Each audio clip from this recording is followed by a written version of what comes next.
अस्सलामु अलैकुम वरहमतुल्लाहि वबरकातुहू व नशहदु अल्ला इलाहा इल्लल्लाह वहदहु ला शरीका लह व नशहदु अन्ना मुहम्मदन अब्दुहु व रसूलुहु अम्मा बाद फ़ौज़ु बिल्लाहि मिनश शैतानिर रजीम बिस्मिल्लाहिर रहमानिर रहीम व मा अर्सलनाका इल्ला रहमतल लिल आलमीन सदक़ल्लाहुल अज़ीम। अमन आलम यूट्यूब चैनल पर आपका खैर मक़दम है, स्वागत है। हमारी इस वीडियो को देखने के लिए बहुत बहुत धन्यवाद। नाज़रीन किराम, आइए जो सिलसिला हम आपके सामने पेश करते आए उसका आखिरी में नतीजा क्या निकलता है, क्योंकि इंसान मेहनत करता है लेकिन आखिर में नतीजा ज़रूर हासिल होता है। तो अब तक बाबा गुरु नानक देव जी रहमतुल्लाह अलैह के ताल्लुक़ से जो गलत बयानियाँ, जो जन्म साखियों में तहरीफ तब्दीली आ गई हैं, हम आपके सामने पेश करते आए।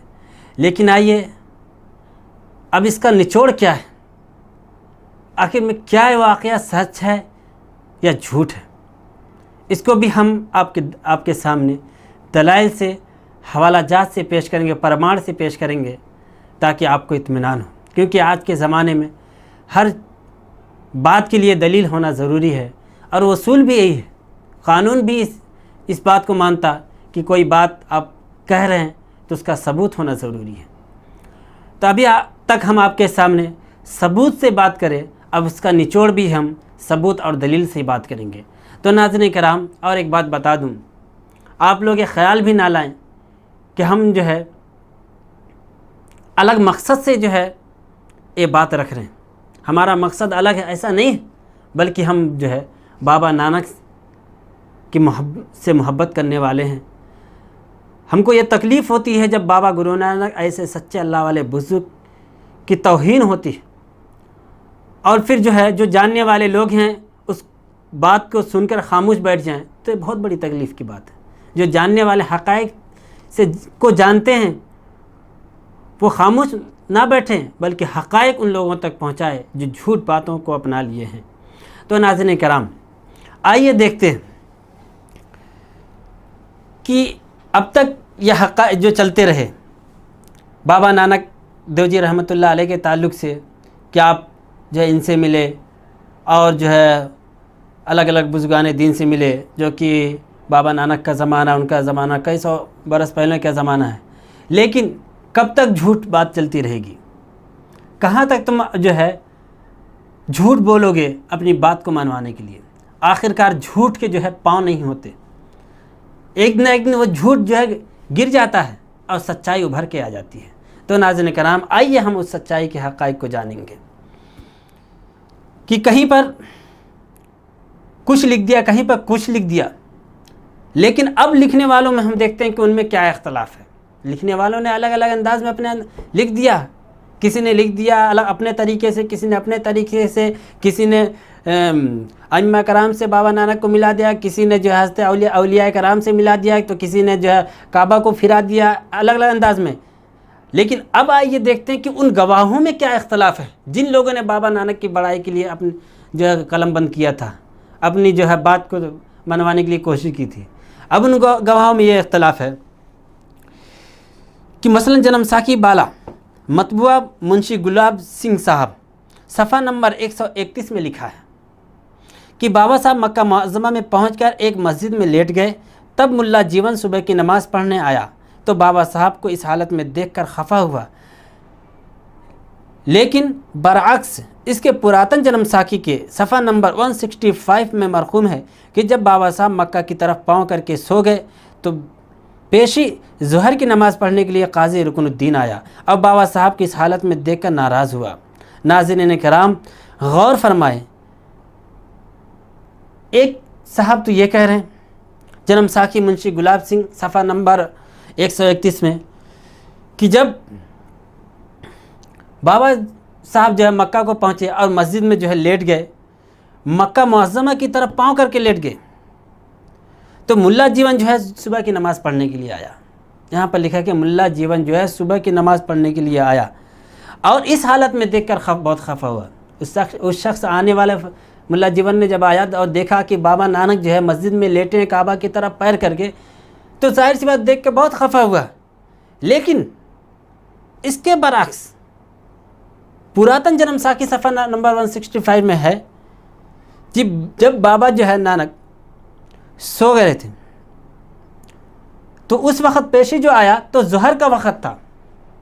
मुल्ला जीवन के हवाले से मिल रहा कि फजर का सुबह का वक़्त था, और दूसरी तरफ पुरातन जन्म साखी से 165 से मिल रहा कि वो ज़ोहर के वक़्त था। और वहाँ पर लिखा हुआ है कि मुल्ला जीवन आया था, और यहाँ पर लिखा जा रहा है कि काजी रुकनुद्दीन आए थे। अब बाबा साहब के इस हालत में देखकर बहुत नाराज़ हुए। नाज़रीन गौर फरमाएं कि एक मुसन्निफ़ तो सुबह की नमाज का वक़्त बताता है, दूसरा ज़ोहर। एक ये मुसन्निफ़ तो ये लिख रहे हैं कि वो फजर का वक़्त था, सुबह का वक़्त था। दूसरे मुसन्निफ़ ये लिख रहे हैं कि वो जो है ज़ोहर का वक़्त था, दोपहर का वक़्त।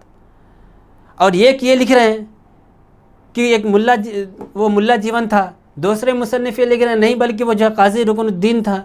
तो साफ ज़ाहिर पर है कि जिस गवाही में गवाहों का इख्तलाफ हो वो मुक़द्दमा ही खारिज हो जाता है। और यहाँ पर यही हालत है कि गवाही लिखने वालों ने खुद गलत बयानी लिख दिया है, अलग अलग अंदाज में अपने। इससे मालूम होता कि उन्होंने अपने ख्याल में लिख दिया, जैसी बात सुनी होगी ऐसे लिखते गए, जैसी बात सुनी वैसे अपने लिखते गए।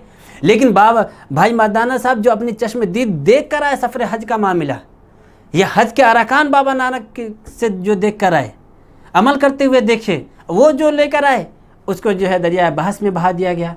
अब लिखने वालों ने अपने अंदाज में लिख दिया।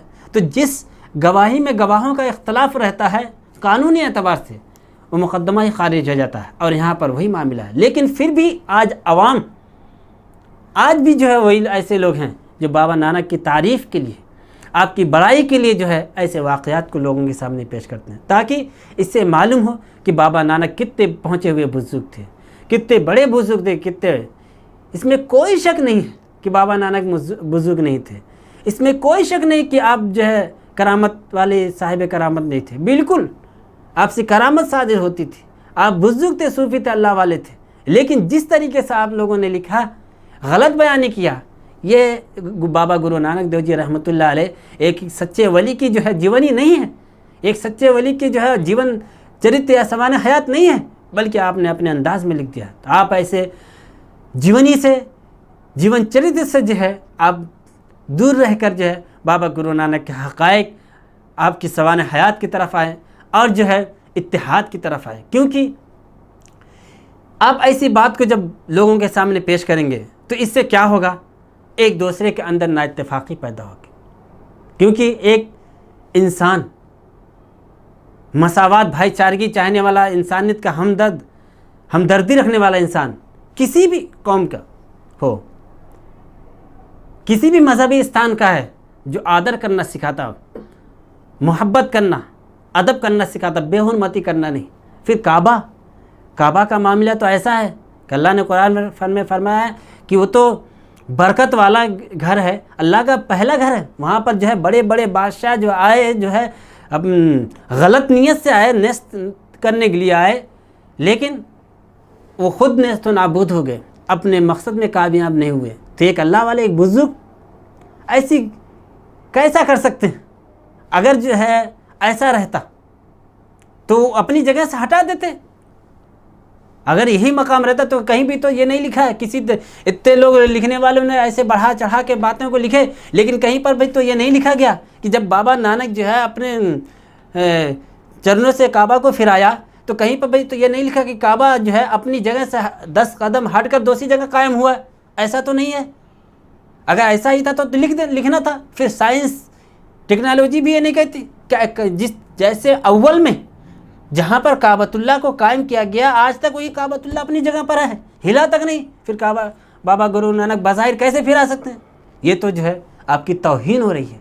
बल्कि आपकी असमत तो इसमें है, आपकी अहमियत तो इसमें है, आपकी बड़ाई तो इसमें है कि आपने जो है शान और शौकत के साथ काबे का हज करे, हाजी काबे का हाजी कहलाए, रसूलुल्लाह सल्लल्लाहु अलैहि वसल्लम का आशिक कहलाए, औलिया कराम के मज़ारात पर जाकर आपने छिल्ला कशी किया। इसमें आपकी बड़ाई है, आपकी तारीफ़ है, आपकी अहमियत है, ना कि गलत बयानी करने वालों के बयान में।